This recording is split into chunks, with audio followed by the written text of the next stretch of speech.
All right, another week is in the books, and let's face it, you're facing a bye week, you're facing some injuries. You need to pick somebody up. And one guy you like this week, Martavis Bryant from the Steelers. Yeah, Martavis Bryant. I mean, big-bodied guy, super athletic. You know, he was a high draft pick that they've only had active in 3 games, and he scored 5 touchdowns. Like, it's the last 2 weeks, his play count has been almost identical with the ostensible starter. Well, I guess technically the starter, Marcus Wheaton. And I thought Marcus Wheaton have some nice upside this year, but he's not Bryant. Bryant's just playing better, and I don't see any reason why he doesn't remain heavily involved in this offense and simply just take over the starting job at some point, but maybe as early as next week, in fact. All right, Arian Foster, it seems like it's just a matter of time before he starts to miss some time.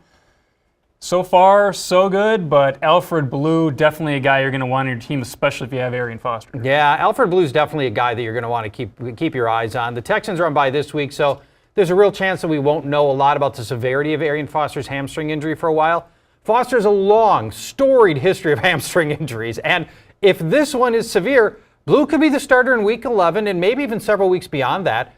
Even if the injury isn't significant, Blue is an elite handcuff. I think you can be fairly aggressive here in your blind bidding percentage, Mike. I'm saying maybe 15%.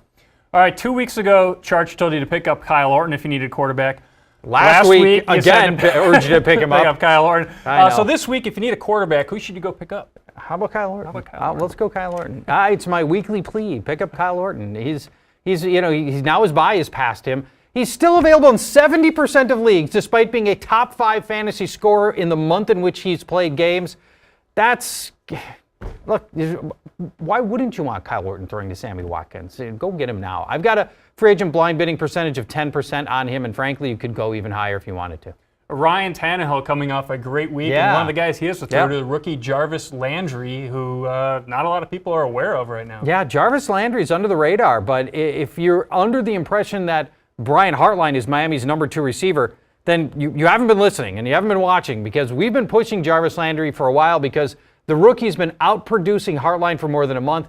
He's fast, he's athletic, which, by the way, totally separates him from Hartline, and that can pay off at the goal line. You saw his crazy, awesome touchdown at the pylon, dove at the pylon and got the outstretched ball. He had the edge of his foot right on the sideline. Great play, scored the touchdown last week.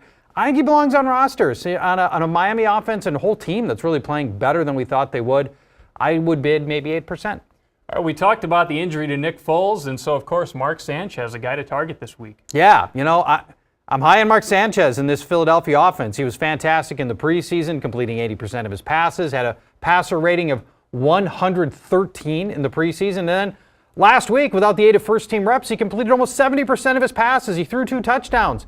He's going to be the starting quarterback in one of the 5 most potent offenses. That's got quarterback 1 upside many weeks, including the next 3 weeks, where he's got beatable secondaries. Carolina, Green Bay, Tennessee, all bottom third-ish secondaries.